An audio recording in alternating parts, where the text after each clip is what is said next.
Professore, beh, che le prego? Lei è straordinariamente bella. Lei dovrebbe ripopolare terra di sua razza pregiata. Magari con lei, vero? La ringrazio del complimento, professor Clipper. Dottoressa, posso fare io piccola domanda delicata che da moltissimo tempo cove nel mio cuore? Prego, ma non mi guardi a quel modo, mi mette in soggezione. Ah, questo è fattore positivo. Sì, lei è estremamente femmina, io estremamente maschio. Risultate 2 punti. Lei è estremamente in soggezione. Doveva farmi una domanda, professor Clipper?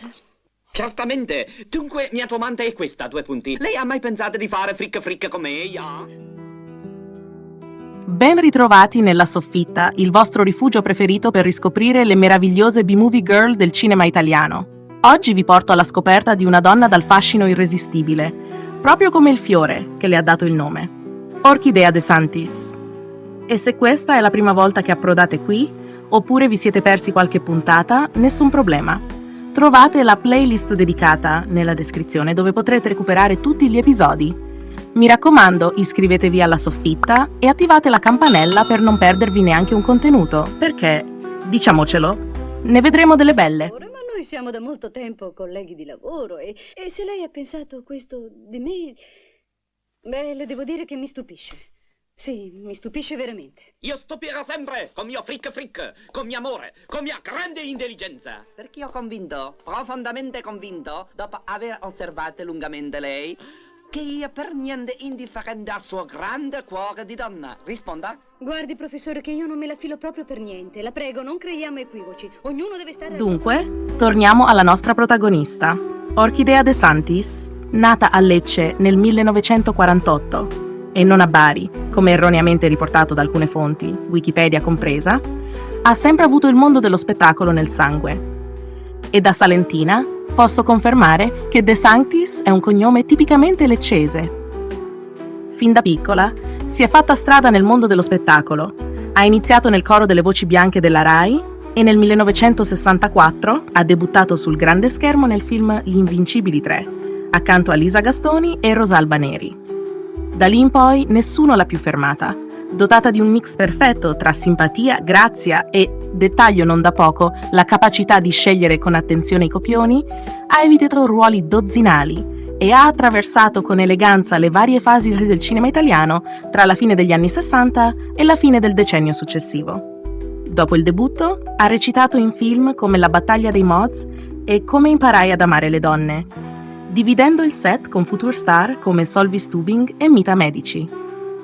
Nel 1969 ha collaborato nuovamente con Luciano Salce in Colpo di Stato, una pellicola che purtroppo non ha ottenuto il successo sperato. Il 1972 segna un anno cruciale per lei. Recita in Il diavolo nel cervello di Sergio Sollima, al fianco di nomi illustri come Tino Boazzelli e Stefania Sandrelli. Subito dopo arriva una serie di pellicole che ne esaltano talento e bellezza, Decameroticus e Beffe, licenze e tamori del Decamerone segreto. E come dimenticare Ettore Lo Fusto, la commedia surreale con Vittorio De Sica? Nonostante il cast stellare, il film non ha avuto il riscontro meritato, ma Orchidea non si è mai lasciata abbattere. Con la crisi economica degli anni 70, il pubblico in sala inizia a diminuire e il cinema italiano punta sulle nascenti commedie sexy. In questo scenario, Orchidea è protagonista di Il vizio di famiglia, erotico di Mariano Laurenti con Montagnani, Edwige Fenech, sempre più spogliata, e Susan Scott, seguito da L'Ingenua di Baldanello, dove interpreta Susie accanto alla promettente Ilona Staller. Il 1975 la vede protagonista di 3 film che cavalcano l'onda del genere. Le dolci zie di Imperoli, insieme a Femi Benussi, dove veste i panni di una delle zie pronte a svelare al giovane protagonista tutti i segreti dell'arte della seduzione, che, ahimè, per lui, o forse no, gli stravolgeranno la vita. Poi c'è Attenti arrivano le collegiali, dove è l'unica attrice di vero spessore, e infine La sensualità è un attimo di vita, accanto a Margaret Lee e Rita Calderoni. A proposito di queste splendide interpreti, non dimenticate che ho già parlato di loro in altri video. Trovate tutto nella playlist dedicata. Nel 1976, Orchidea si cimenta nel cosiddetto filone caserme del cinema sexy con La dottoressa sotto il lenzuolo, insieme a Karin Schubert, Alvaro Vitali ed Eli Galleani, e Una bella governante di colore con Ines Pellegrini, attrice amatissima da Pasolini. Chiude l'anno con San Pasquale Bailon, Protettore delle donne, una commedia cucita su misura per Lando Buzzanca, ormai lontano dai fasti dei primi anni 70. E voi, cosa ne pensate finora della nostra orchidea? Vi sta piacendo questo viaggio nella sua carriera? Fatemelo sapere nei commenti e se apprezzate questi contenuti lasciate subito un bel like. Nel 1980 la sua carriera cinematografica subisce un rallentamento, ma lei non si ferma, si reinventa, dedicandosi al teatro, alla radio e soprattutto alla sua grande passione, la difesa dei diritti degli animali.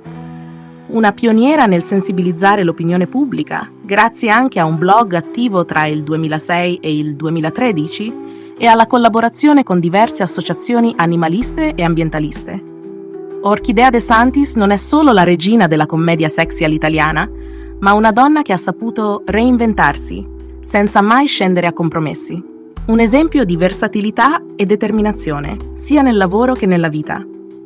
Non una meteora né una semplice starletta di passaggio, Orchidea non ha mai puntato alla fama a ogni costo, selezionando con cura i suoi progetti cinematografici ed evitando film di scarso valore. Una scelta che, sebbene più discreta in termini di popolarità, le ha garantito un percorso ricco di soddisfazioni personali e di un'invidiabile integrità artistica. Allora, amici della soffitta, che ne pensate di questa straordinaria orchidea? Se la sua storia vi ha affascinato, lasciate un like, iscrivetevi al canale e attivate le notifiche per non perdervi i prossimi contenuti. E se avete un'attrice che vorreste vedere protagonista di una futura puntata, scrivetemelo nei commenti. Grazie per avermi fatto compagnia in questo viaggio nel cinema italiano. Vi aspetto al prossimo video con tanti altri racconti intriganti. E magari con un pizzico di malizia in più. A presto e alla prossima puntata della Soffitta.